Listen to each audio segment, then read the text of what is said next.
जल्द घोषित हो सकते हैं बीजेपी के नए प्रदेश अध्यक्षों के नाम। अगले 2 से 3 दिन के भीतर नामों की घोषणा हो सकती है। यूपी, झारखंड, दिल्ली के प्रदेश अध्यक्ष पर मंथन लगातार जारी है। यूपी में स्वतंत्र देव सिंह और सुधांशु त्रिवेदी का नाम आगे चल रहा है। झारखंड में पूर्व सीएम रघुबर दास का नाम आगे चल रहा है। तो स्वतंत्र देव सिंह का नाम आगे चल रहा है। यूपी में अगले 2 से 3 दिनों के अंदर नामों की घोषणा हो सकती है। यूपी, झारखंड, दिल्ली के प्रदेश अध्यक्ष पर लगातार मंथन जारी है और ये वो राज्य हैं खासतौर पर जहां पर अभी तक प्रदेश अध्यक्ष तय नहीं हो पाए हैं। यूपी बीजेपी को लेकर माना यह जा रहा है कि स्वतंत्र देव सिंह का नाम आगे है, वहीं सुधांशु त्रिवेदी का नाम भी आगे है और झारखंड में पूर्व सीएम रघुबर दास का नाम आगे चल रहा है। बड़ी खबर है, यूपी, झारखंड, दिल्ली के प्रदेश अध्यक्ष पद पर नाम अब लगातार चर्चाओं में, जिनमें स्वतंत्र देव सिंह यूपी से, सुधांशु त्रिवेदी का नाम भी आगे चल रहा है और झारखंड में पूर्व सीएम रघुबर दास का नाम आगे चल रहा है। दिल्ली के लिए, झारखंड के लिए, उत्तर प्रदेश के लिए नामों की घोषणा बहुत ही जल्द हो सकती है और इनमें सबसे महत्वपूर्ण सुधांशु त्रिवेदी का नाम भी आगे आने लगा है। हालांकि स्वतंत्र देव सिंह की बात करते हैं तो उनके नाम की चर्चा यूपी में लगातार होती रही और अभी स्वतंत्र देव सिंह के हाथ में यूपी की कमान हो सकती है।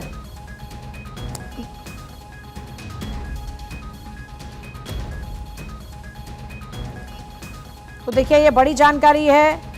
संगठनात्मक तौर पर माना यह जा रहा है कि यूपी बीजेपी अध्यक्ष की जो घोषणा में देरी हो रही थी, उसमें जो महत्वपूर्ण पहलू निकलकर सामने है वो ये कि पूर्व अध्यक्ष ही स्वतंत्र देव सिंह दोबारा से उनका नाम हो सकता है। लखनऊ में मंत्री स्वतंत्र देव सिंह ने बीजेपी प्रदेश अध्यक्ष की नियुक्ति में क्योंकि देरी पर कहा था कि पार्टी का काम नहीं रुका, फैसला जल्द होगा और उन्होंने बीजेपी को अपनी मां तक बताया था। यूपी सरकार के मंत्री स्वतंत्र देव सिंह ने इन बातों का जिक्र किया। तो ये बड़ी खबर है इस वक्त की स्वतंत्र देव सिंह यूपी बीजेपी अध्यक्ष के तौर पर चुने जा सकते हैं। पूर्व प्रदेश अध्यक्ष भी स्वतंत्र देव सिंह और अभी उनका नाम फिर से चर्चाओं में चल रहा है। उन्होंने कहा कि बीजेपी मिशन के लिए काम करती है, पार्टी का संसदीय बोर्ड समय समय पर फैसला लेता है, अध्यक्ष हो या ना हो बीजेपी का काम नहीं रुकता। जल्दी प्रदेश अध्यक्ष की नियुक्ति हो जाएगी। उन्होंने बीजेपी को अपनी मां बताते हुए कहा कि यह गरीबों की सेवा के लिए काम करती है। और अभी खबर यह है कि झारखंड में रघुबर दास का नाम आगे चल रहा है। अभिषेक दुबे मेरे साथ में इस वक्त जुड़ गए हैं। अभिषेक, 3 राज्य महत्वपूर्ण राज्य है, यूपी, झारखंड, दिल्ली, चेहरे कौन कौन हो सकते हैं? बिल्कुल, देखिए 3 राज्य हैं, उत्तर प्रदेश, दिल्ली और झारखंड। और भी राज्य हैं लेकिन अभी इन 3 राज्यों के नाम को ही आगे लेकर अभी बीजेपी आ रही है और इन 3 राज्यों में जो बीजेपी के अध्यक्ष हैं उनकी नियुक्ति होनी है। और दिल्ली में पहले से ही वीरेंद्र सचदेवा है।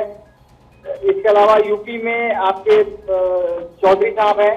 तो इन लोगों को चेंज करना है। ऐसे में यूपी, अगर यूपी की बात कर ले, क्योंकि यूपी बहुत इंपॉर्टेंट रोल निभाता है भारतीय राजनीति में, तो यूपी में सबसे ऊपर जो नाम चल रहा है एक तो स्वतंत्र देव सिंह है, ओबीसी चेहरा है। क्योंकि आप देखिए बार बार राहुल गांधी ओबीसी को लेकर सवाल खड़े करते रहते हैं, तो हो सकता है कि इस बार ओबीसी चेहरे को जगह दी जाए। दूसरा, सुधांशु त्रिवेदी का भी नाम चल रहा है। सुधांशु त्रिवेदी राज्यसभा सांसद भी हैं और पुराने बीजेपी के नेता हैं, तो हो सकता है कि उनको भी इस पर मौका मिल जाए और वो ब्राह्मण चेहरा है। तो बीजेपी बहुत सोच समझकर जो जाति समीकरण है और आने वाले चुनावों को देखते हुए इसको साध के ही अपने जो प्रदेश अध्यक्ष है उनकी नियुक्ति करेगी। इसके अलावा दिल्ली में वीरेंद्र सचदेवा है, वो पंजाबी लॉबी से आते हैं और हो सकता है कि इस बार उनको मौका ना मिले, किसी और को मौका मिले जो इस समय सांसद हैं, सिटिंग सांसद है बीजेपी के साथ, उनमें से किसी एक को मौका मिल सकता है, जैसे कि सूत्रों के हवाले से खबर आ रही है। नाम अभी किसी का कंफर्म नहीं है। बहुत शुक्रिया। नाम अभी किसी का कंफर्म नहीं है और वैसे भी आमतौर पर बीजेपी में कयास लगाए जाते हैं, लेकिन चेहरे तभी कंफर्म होते हैं जब घोषणा पार्टी द्वारा की जाती है। इस बीच